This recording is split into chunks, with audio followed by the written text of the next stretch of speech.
بسم اللہ الرحمن الرحیم۔ ناظرین، آج کی ویڈیو میں ہم قرآن کے 18 نام کہ جن کا استعمال 660 بار ہوا ہے، ان 18 ناموں کو انشاءاللہ جانیں گے، سیکھیں گے، ان کا معنی سیکھیں گے۔ تو گویا کہ آپ نے قرآن کے ان 18 ناموں کو سیکھ لیا تو آپ کو قرآن کے 660 الفاظ کا ترجمہ، ان کا مطلب سمجھ میں آ جائے گا۔ تو ان 18 ناموں میں قرآن کے جو ذاتی نام ہیں وہ ہیں 8 اور جو صفاتی نام ہیں وہ ہیں 10۔ گویا کہ یہ کل 18 نام ہیں جن کا ترجمہ، جن کا مطلب ہم اس ویڈیو میں سیکھیں گے۔ تو چلیے شروع کرتے ہیں۔ قرآن کے ذاتی نام جو کہ 8 ہیں، ان میں سے جو پہلا نام ہے قرآن کا وہ ہے الکتاب۔ سمجھ میں آ رہا ہے؟ جب بھی قرآن میں الکتاب آئے گا تو اس کا مطلب یہ ہے کہ یہ قرآن کا نام ہے۔ الکتاب مطلب اور معنی اس کا کتاب ہی ہے۔ یہ عربی اور اردو دونوں میں استعمال ہوتا ہے اور ایک ہی مطلب ہے، یعنی جو چیز لکھی گئی ہو، جو کتاب لکھی گئی ہو، اس کو بولتے ہیں الکتاب۔ اس کا جو استعمال ہے قرآن میں یہ 261 بار ہوا ہے۔ مثال کے طور پر بسم اللہ الرحمن الرحیم، الحمد للہ الذی انزل علی عبدہ الکتاب۔ تمام تعریفیں اس اللہ کی ہیں جس نے نازل کی اپنے بندے پر کتاب۔ تو یہاں پر کتاب سے مراد قرآن ہے۔ تو الکتاب یہ قرآن کا پہلا ذاتی نام ہوا۔ جو دوسرا نام ہے قرآن کا ذاتی نام وہ ہے امر اللہ، یعنی اللہ کا حکم۔ امر اللہ، اس کا استعمال قرآن میں 174 بار ہوا ہے۔ مثال کے طور پر ذالک امر اللہ انزلہ الیکم، یہ اللہ کا حکم ہے جو اس نے نازل کیا تمہاری طرف۔ یہ سورۃ طلاق کی آیت نمبر 5 ہے۔ تو جو دوسرا نام ہو گیا قرآن کا امر اللہ، اور اس کا معنی یہ ہے کہ اللہ کا حکم، یعنی قرآن کے ذریعے اللہ نے اپنا حکم نازل کیا، اسی وجہ سے قرآن کو امر اللہ کے نام سے بھی جانا جاتا ہے۔ تیسرا ذاتی نام قرآن کا ہے تنزیل۔ تنزیل مطلب نازل کردہ۔ یہ قرآن میں 15 بار استعمال ہوا ہے۔ تنزیل من الرحمن الرحیم، سورہ فصلت کی آیت نمبر 2 میں یہ ذکر ہے۔ یہ 15 اور جگہوں پر بھی ہے۔ تو آپ کو جہاں پر بھی یہ لفظ تنزیل ملے تو اس کا معنی یہ ہوگا کہ یہ نازل کردہ کتاب، نازل کردہ۔ تو یہ قرآن کا نام ہے تنزیل۔ یہ قرآن میں 15 بار استعمال ہوا ہے۔ چوتھا نام جو قرآن کا ذاتی نام ہے وہ ہے روح۔ ایک تو روح ہوتی ہے جو انسانی جسم میں ہوتی ہے، لیکن ایک روح وہ قرآن کا نام بھی ذکر کیا گیا ہے کیونکہ یہ روح کی طرح ہے۔ یہ ہمارے لیے اتنا ہی ضروری ہے جتنا کہ جسم کے لیے روح ذکر ہے۔ تو قرآن میں جو روح نام قرآن کے لیے استعمال ہوا ہے وہ 21 بار استعمال ہوا ہے۔ سمجھ میں آ رہا ہے؟ یعنی قرآن میں روح جہاں بھی ہوگا وہ صرف قرآن کے لیے نہیں ہوگا، لیکن 21 بار وہ قرآن کے لیے ہے کیونکہ وہاں پر جو شواہد ہیں یا وہاں پر جو قرائن ہیں وہ اس طرف ذکر کر رہے ہیں کہ اس روح سے مراد قرآن ہے۔ مثال کے طور پر سورہ شورى کی آیت نمبر 52، وَكَذَلِكَ أَوْحَيْنَا إِلَيْكَ رُوحًا، اور اسی طرح ہم نے وحی کی تمہارے طرف اپنی روح۔ تو یہاں پر روح سے مراد وہ والی روح نہیں ہے جو انسان کے جسم میں ہوتی ہے، یہاں پر روح سے مراد اللہ تعالیٰ کا قرآن، اللہ کا کلام ہے کہ اللہ نے فرمایا کہ ہم نے آپ کی طرف روح کو وحی کیا اور اسی طرح ہم نے بطور وحی نازل کی تمہاری طرف ایک روح۔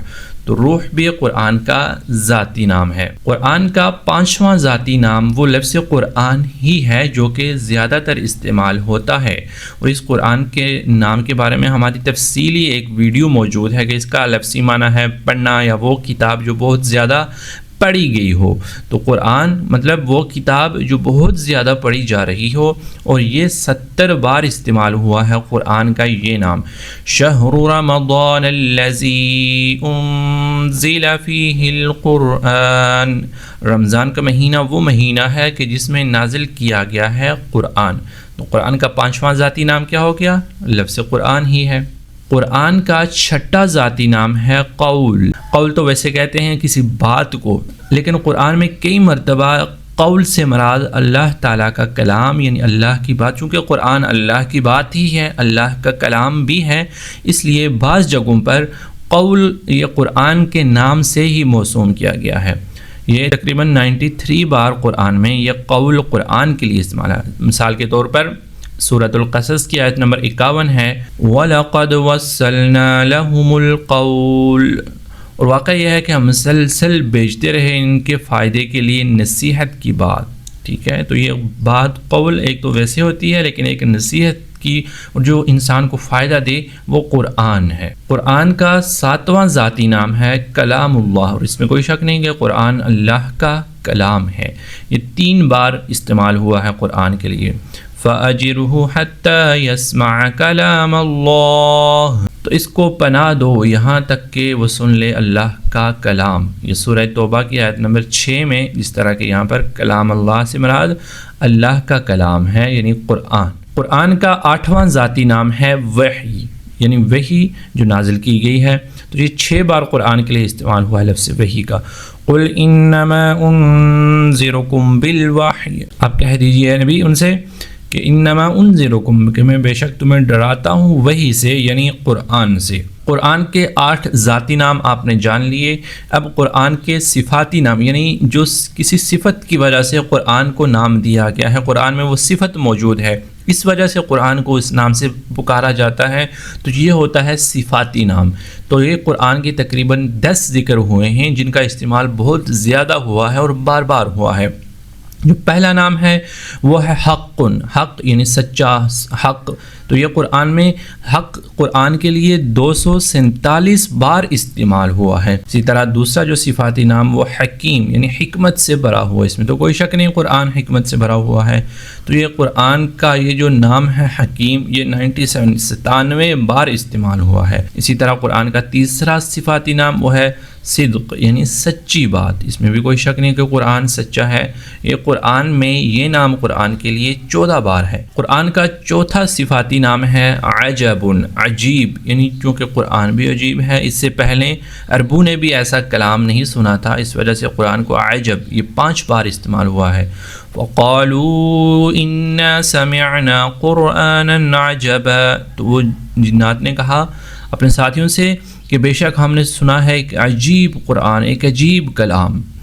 قرآن کا 5واں صفاتی نام ہے عزیز، بڑا عزت والا۔ قرآن چونکہ عزت والا ہے، یہ 99 بار قرآن کے لیے یہ لفظ استعمال ہوا ہے۔ اسی طرح قرآن کا علم بھی قرآن کے لیے استعمال ہوا ہے، اس میں کوئی شک نہیں قرآن علم سے بھرپور کتاب ہے۔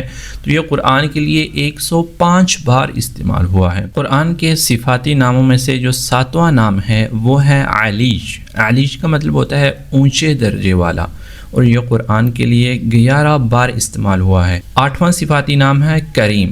کریم کا معنی ہے بڑا باوقار، یعنی وقار والا، شان اور شوکت والا۔ یہ قرآن کے لیے 27 بار استعمال ہوا ہے۔ قرآن کا 9واں صفاتی نام ہے مبارک، یہ برکت والا، بابرکت۔ یہ قرآن کے لیے 8 بار استعمال ہوا ہے۔ قرآن کا 10واں صفاتی نام ہے مجید، عظمت والا۔ والقرآن المجید، جسے ہم بھی کہتے ہیں قرآن مجید، تو یہ جو مجید ہے اس کا مطلب یہ ہوتا ہے عظمت والا، اور یہ قرآن کا صفاتی نام ہے۔ تو یہ قرآن کے ٹوٹل 18 نام، جن میں سے 8 ذاتی نام اور 10 صفاتی نام ہیں، ہم نے ان کا مطلب جان لیا۔ اگر آپ نے ان کا مطلب سیکھ لیا، ان کو بار بار دہرا کر اپنے ذہن میں بٹھا لیا، تو آپ 600 سے زائد مرتبہ گویا کہ ان کو جان جائیں گے۔ 600 سے زائد الفاظ آپ کے ذہن میں بیٹھ جائیں گے، اور جب بھی آپ قرآن کی تلاوت کریں گے تو ان الفاظ کو، ان ناموں کو جب آپ دیکھیں گے تو فوراً سے آپ کو سمجھ میں آ جائے گا کہ یہاں پر اس سے مراد کیا ہے۔ اسی طرح کی ویڈیوز دیکھنے کے لیے ہمارے چینل قرآن پلس کو ضرور سبسکرائب کیجئے۔ ملتے ہیں آپ سے کسی نیکسٹ ویڈیو میں، تب تک کے لیے اللہ حافظ۔